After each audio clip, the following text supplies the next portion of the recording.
ఎక్కువ ఆంబులెన్స్ కాడికి తీసుకోబడి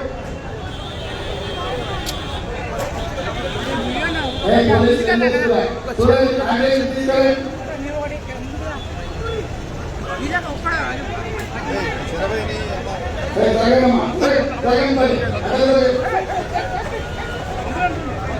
డాక్టర్ ఉన్నారు ఆంబులెన్స్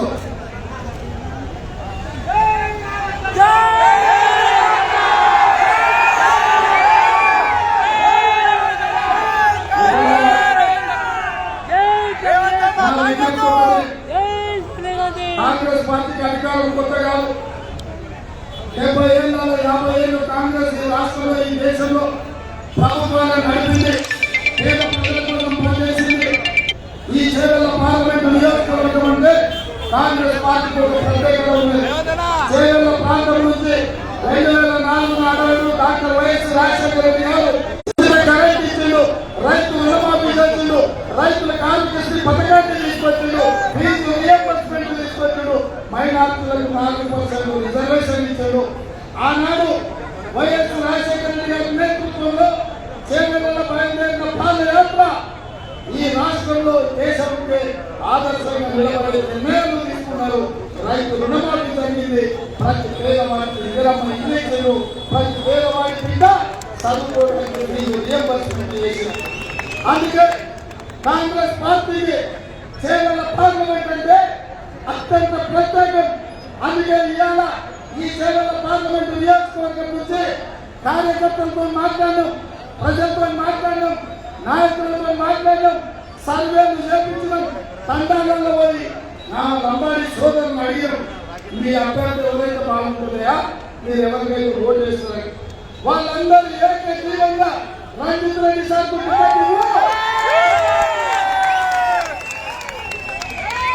రంజిత్ రెడ్డి సార్ మంచోడు, నేను ఎప్పుడు అయినా కలిస్తే పలకరిస్తాడు, శాతనైతే సాయం చేస్తాడు, శాత కాకపోతే ఒకవేళ ఏదైనా పని జరగకపోతే ఇందుకోసం జరుగుతలేదు మాకు చెప్తాడు. ఎప్పుడు అయినా మమ్మల్ని మనుషులాగా చూస్తాడు, మమ్మల్ని సోదరులాగా చూస్తాడు అని వాళ్ళు చెప్పి. అందుకే అందరూ అభిప్రాయం తీసుకొని మీ అందరూ మెచ్చిన అభ్యర్థిని సోనియమ్మ ఇవాళ రంజిత్ రెడ్డిని చేవెళ్ల కాంగ్రెస్ అభ్యర్థిగా నియమించింది. ఇవాళ రంజిత్ రెడ్డిని కల్పించండి, నాకు అవసరం ఉంది. ఎందుకంటే మూసి నివర్తన కట్టాలంటే విశాఖపట్నంలో మొదలైన మూసి నల్లగొండ నియోజకవర్గం వరకు అభివృద్ధి చేయాలంటే 1,00,000 కోట్ల పెట్టుబడి పెట్టి అభివృద్ధి చేయాలి.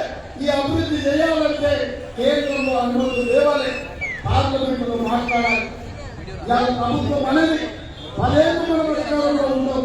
ఈ 10 ఏళ్ళు చేవెళ్ల పార్లమెంట్ అభివృద్ధి చేయాలంటే కేంద్రంలో రంజిత్ రెడ్డి నాకు తోడుగా ఉండాలి, మీ సమస్యలను మాట్లాడాలి.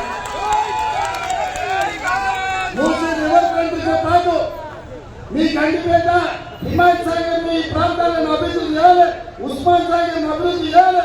వికారాబాద్లో పర్యాటక క్షేత్రంగా ఆ ప్రాంతాన్ని అభివృద్ధి చేయాలి అంటే నాకు నమ్మకమైన మిత్రుడు పార్లమెంట్ సభ్యుడు ఉండాలి. అందుకే సోదరులారా, ఇవాళ డాక్టర్ రంజిత్ రెడ్డిని కాంగ్రెస్ పార్టీ పక్షాన సోనియమ్మ తీసుకొని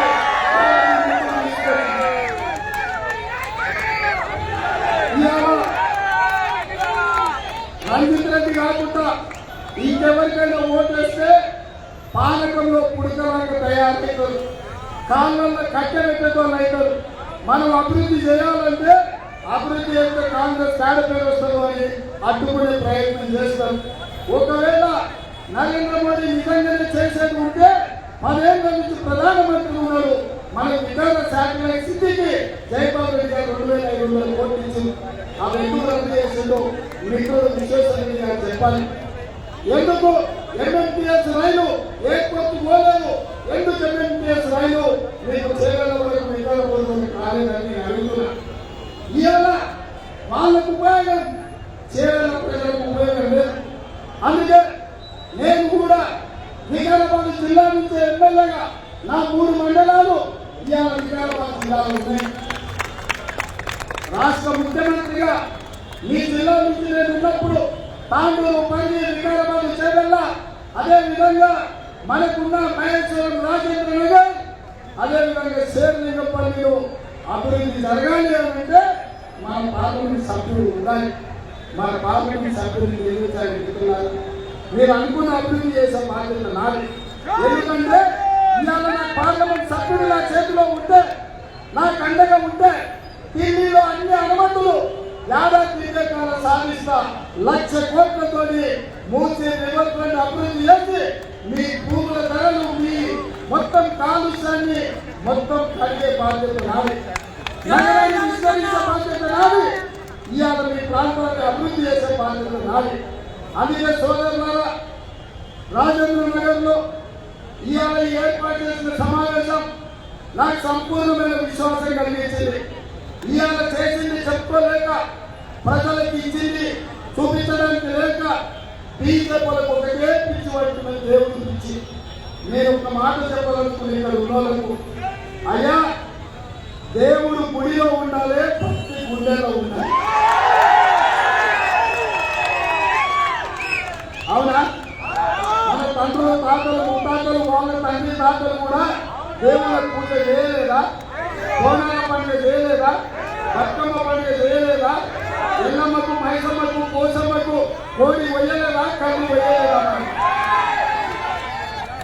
అవునా కదా? మరి ఇవాళ బీజేపీ ఇప్పుడే శ్రీరామనవమి కనిపెట్టినట్టు, హనుమాన్ జయంతి వాళ్ళే తయారు చేసినట్టు, ఆ దేవుడి పేరు మీద ఓట్లు అనుకొని గుళ్ళో ఉండాల్సిన దేవుడిని వీధులకు తీసుకొచ్చి పోలింగ్ బూతుల డబ్బాలు ఓట్లు వేసుకోవాలని కక్కుర్తి వాళ్ళు చూడరు.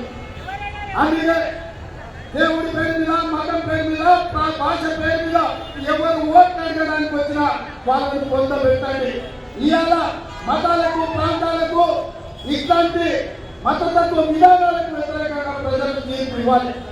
అందుకే నేను మా పెద్దలందరికీ చెప్తున్నా, దేవుడు గుడిలో ఉండాలి, భక్తి గుండెలో ఉండాలి.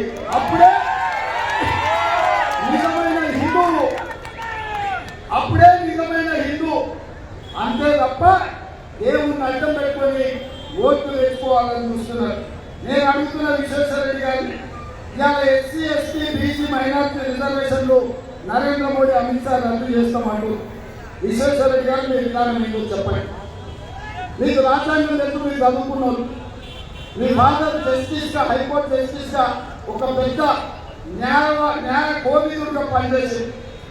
డాక్టర్ బాబాసాహెబ్ అంబేద్కర్ ఇచ్చిన రిజర్వేషన్ ని ఇవాళ నరేంద్ర మోడీ, అమిత్ షా రద్దు చేస్తామంటూ ఇది దేశానికి మేలు చేస్తుందా? మా దళితుల హక్కులను కాలరాస్తామని, మా గిరిజనులకు అన్యాయం చేస్తామని, మా ఓబీసీలను నిండా ముంచుతామని, మా మైనార్టీలకు కాంగ్రెస్ పార్టీ 4% రిజర్వేషన్ ని రద్దు చేస్తామని ఈ పార్టీ అంటుంది. మీ విధానం ఏంటంటే విశ్వేశ్వరరెడ్డి గారిని అడుగుతున్నా. ఎన్నికల కోసం, ఓట్ల కోసం దుర్మార్గంలో ప్రకటన చేయడానికి విశ్వేశ్వరరెడ్డి గారు, మీ కుటుంబానికి గొప్ప చరిత్ర ఉంది. ఆ చరిత్రని కలుషితం లేదు. మూసి ఎప్పుడైతే కలుషితం అయిందో మీ కుటుంబ చరిత్రను కూడా కలుషితం వేయొద్దు అని చెప్పి విశ్వేశ్వరరెడ్డి గారికి విజ్ఞప్తి చేస్తున్నా.